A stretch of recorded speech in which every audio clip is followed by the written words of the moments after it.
Warning, this show contains adult language, so viewer and listener discretion is advised. Welcome to another edition of Up and In It, a show dedicated to improving quality of life for both people and planet through liberation and independence, moving you from surviving to thriving and living life on your own terms. Today's episode 250, and it's mini retirement kickoff for 2021. I'm your host, Adrian Babashoff, and I'm excited to be here.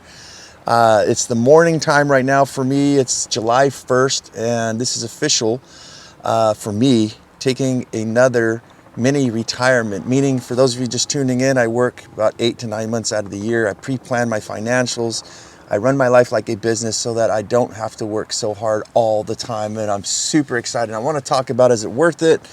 Just kind of covering over the year in and the makings of a mini retirement. So if you're interested, stick around. Let's do this. So yeah, the reason why too that it's I record these shows a couple days in advance because I get very busy, and some days, for those of you who don't know, when we do content creation, sometimes there's off days. Sometimes I got to work a lot. That's what we're going to talk about today, of how I'm able to do the mini retirements. But it's all in planning, and it's just like these shows. When I have good days, I'll record I'll batch record. So that's why the dates are backwards sometimes, you know, as far as me recording. I don't know. I'll just get the crap out of my mouth. All right. So is it worth it? Every time I ask myself this, I work so hard the 8 months out of the year that it's a circus, and I'm going everywhere, just upside down basically, sometimes like 10, 12-hour days. But when it comes to the point where I'm able to, like right now, and I look, was it worth jumping through all those hoops and working that hard? And I have to say, yes, it definitely is. It's so much nicer to be able to just wake up in the morning and go, you know what? I'm not going in today. I want to say though that it's like you become like a machine though. I think most of us in life, that's why I've worked to change my life, is that what's happened to me right now is I'm feeling guilty by not going to work. I have to get up early in the morning, get things started. I can't just sleep in, you know, like I can, but there's something in my mind, you know, like your subconscious that's coming in going, no, we're hardwired. We've been getting up at 5 o'clock in the morning. We need to get everything ready. Drink your, water, use the restroom, drink your lemon water and things like that. Get prepared for the day, where it's like, no, you don't have to do that anymore. So it's hard to wind down, to actually shut the, turn the volume down. So that's why I've chosen, really, like I said, to take this time off. And I think it's a good experience for a lot of people, because we do get stuck in that hardwire, and then we forget pretty much, I'd almost like to say, what life's all about, right? Life becomes our jobs and, you know, all of our tasks and things that we have to do.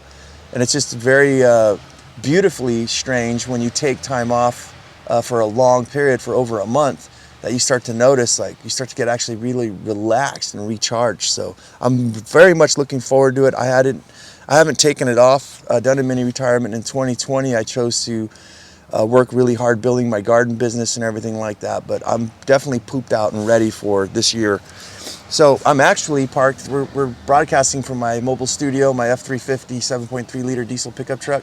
I'm actually parked here at my storage area, and I'm going to unload all my stuff and get it ready for our road trip. I'm not sure how long we're going this year. Usually, for those of you who follow, we would take off for like 2 months or so. I think that we're just going to do like 3 weeks, maybe. I've got some money saved up, maybe to where the money runs out, or I don't know, when we feel like it. I've got a whole garden business started and stuff like that, so I want to really get back. I don't want to leave my garden for too long. So we're going to give it a shot and see how long, but I want to do some video and stuff for you guys on where we're going, what we're doing. Proof of concept, I guess, too, because I know there's a lot of snake oil people out there.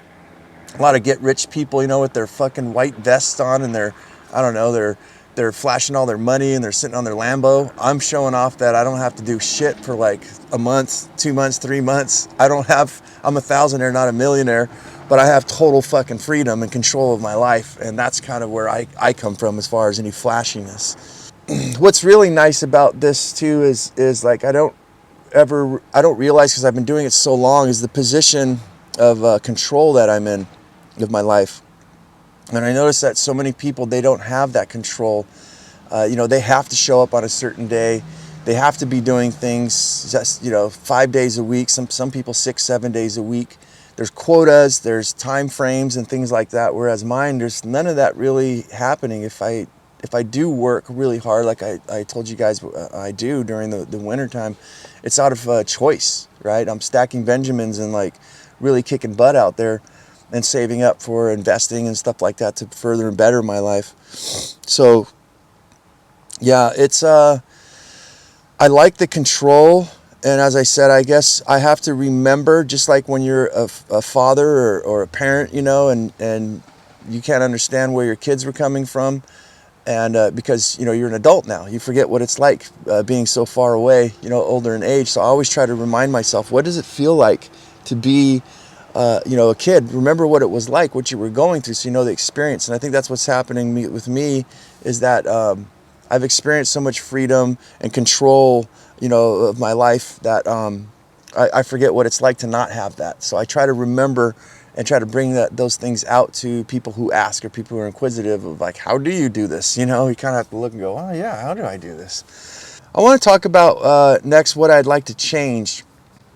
And it's nice to have this time off, but it's really crazy during the work time, right? I'm a single dad. I have a special needs kid. I'm running a garden business, trying to build a garden business. I'm running this podcast here. I also do another show. It's a family-oriented show. I'm doing stuff on TikTok, Instagram as much as possible to promote the show. Trying to do stuff to promote my garden business. I got my roofing business, a solar panel cleaning business. There's so much that I'm into that I'm all over the place. And then I try to, I eat all organic and healthy foods, mostly all organic. You know, just I'm not like, you know, crazy religious about it. I'd like to eat 100% organic, but it doesn't happen all the time. But I try to make home meals and stuff like that. So meal prepping and planning, make sure my kids get some healthy foods in their systems and their diets, exercise and things like that. So now I'm running around like a wild animal. And one of the things I notice is like, I make pretty good healthy foods, but I'd like to eat a little better, like meaning chew a little more. I become like a dog, man. I fucking just swallow shit like a pelican, just you know, get on and get out, and everything's just pure business. Everything's so snappy. I think some people like that sort of thing where like it's like the quick life, you know, you're just running, go, handle shit, you know, large and in charge. But it's a lot of pressure. And it's so fast that I think that, you know, I didn't really exercise as much as I did any years before. I kind of gave into just work. You know, let's worry about money instead of our health. And I mean, I still did walks and push-ups and things like that. And, you know, I have a shoulder injury, but I didn't do as much as I did before. I really gave it all to the podcast, the show, and to my businesses and stuff. And if I could change something, I would say I'd like to just be able to sit down and chew my food right, and make a little bit healthier meals. Like I've been learning, practicing using some automation tools that I have, like a air fryer, air pressure cooker thing where I could do like one pot meals and stuff like that. But yeah, I'd like to change my eating habits and my health habits for sure. And I think that's one of the things that I'm going to do when I have this time off, is actually start playing with some recipes, like really healthy one pot, you know, paleo or keto or vegetarian dishes, stuff that's easier. I'm a man, so I'm a dummy. You know, I don't really know how to cook. I'm a man mom. So I want to do some experiments and see what I can come up with. I'm trying to get a low carb diet so we lose a little bit of weight. And yeah, I mess things up. So it'd be nice to do some little batches and try to figure out some things and organize my list, I guess, a little better. Because when you get in the hustle like I do, you know, dinner times is like one of the most it could be time consuming. Talking to the Xbox, my ex-wife, that's what she said. She was like, oh, I have to figure out what's going on for dinner. She'd be cooking for like 2 hours. And I'm like, okay, I need to fix that if that's true. You know, and that's what I experience in my life too, is when the kids come, I have to have the groceries there. I have to make sure that we have everything in place to cook whatever we're going to cook, a menu, and have everything planned instead of just sitting there guessing and throwing stuff away or forgetting, you know, get organized, run your life like a business. So that's my thing too, is home organization. I've definitely let my house just get completely filthy. There's no little organization. I have a cabinet over my bed and it's just packed full of stuff. It's just chock full. There's vitamin bottles and stuff I've been keeping for my farm, like little plastic containers and things. I don't know why. I'm one of those people who likes to repurpose and reuse everything. So living tiny, For those of you who don't know too, I live in an RV full-time, stationary, aka tiny house, in an RV park. I pay a fraction of the rent that most people do around here, so that's how I'm able to afford to do what I do. But yeah, living tiny makes it very difficult. So yeah, I'd like to get my home organized a lot better, so that basically what I'm saying in a nutshell, I've been talking about that for like 5 minutes straight now, is basically get everything set, write down all the things that were bothering me. And I've given this advice to people too, was to write a list. What are the things that are bothering me? What went wrong? And then make a list on how do we fix that? What do we implement to take the stress and the problems out of this situation, out of the equation? So I know what's going on with me. I got way too much stuff. I'm trying to save things and recycle and repurpose. And I know, unfortunately, I can't save and recycle everything, but I want to implement something so that I can do better with that, like a big, larger recycling bin, and put it somewhere outside and figure out where to position it. So basically take my entire living space and make it completely functionable. And it just reminds me of like a factory or a restaurant. You want to turn your home, you want to completely divert it into like a business.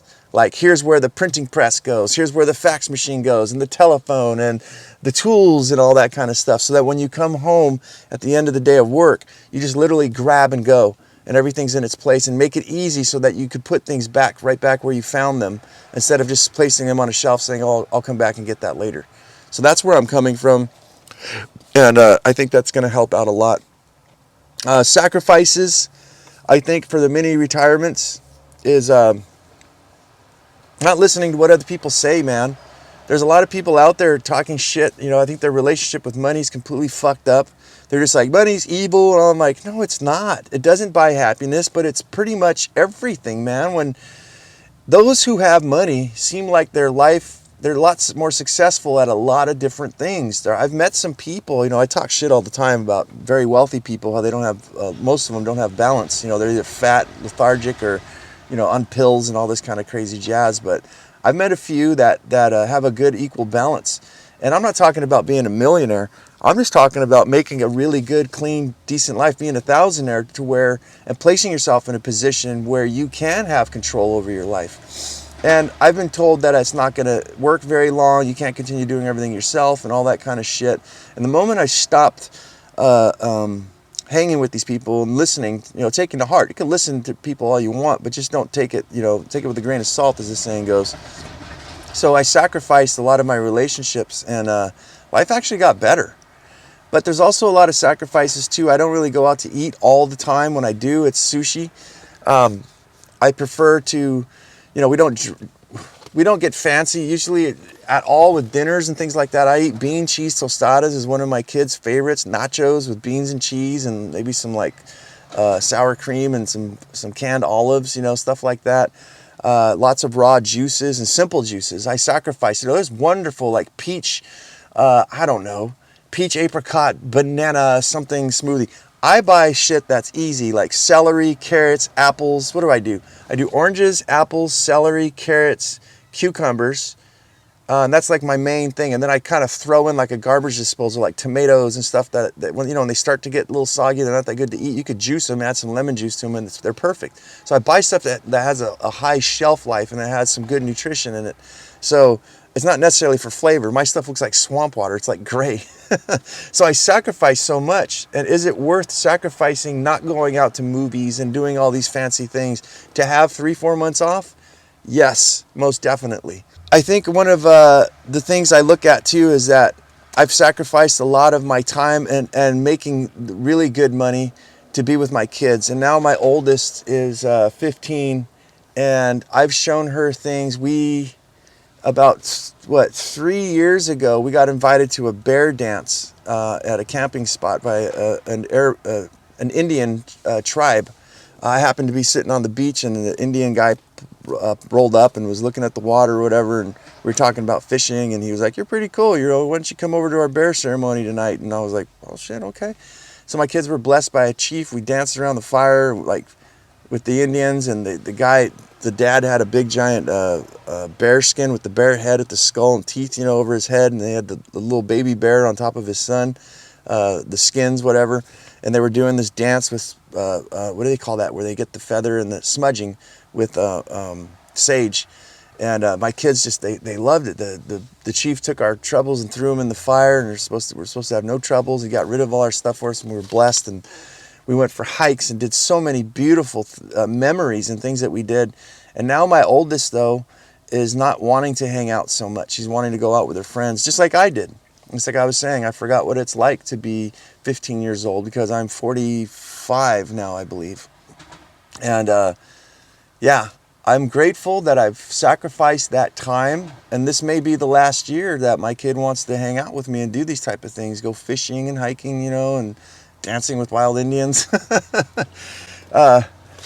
So I'm glad that I've sacrificed that part of my life. And my whole plan has always been that once my daughter's older and leaves, my special needs daughter's with me, and I need to sacrifice, you know, give her time. But once the oldest one's gone and doesn't want to, you know, much to do with me anymore, I'm going to attack it and go really big. That's when I'm going after my retirement and to create my, you know, more into my businesses. So I'm glad that I sacrificed these past couple years in the present to do what I've been doing, because I'll never have this chance ever again, right? And I've just imprinted in my daughter's mind.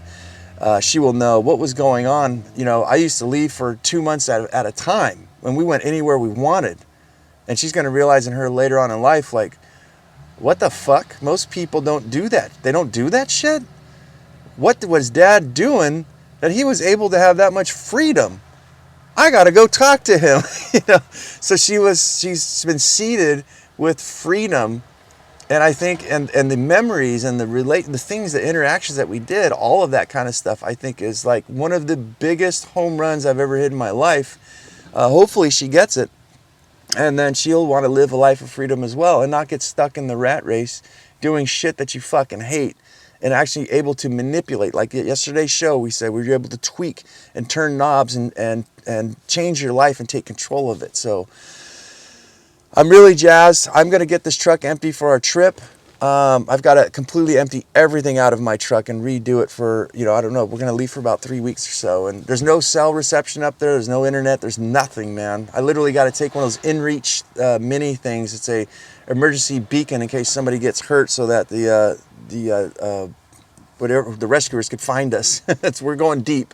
So guys, that's the show. Thanks for watching. It's Up and In It on TikTok, Instagram, YouTube, Facebook, and anywhere else where you can find the podcast.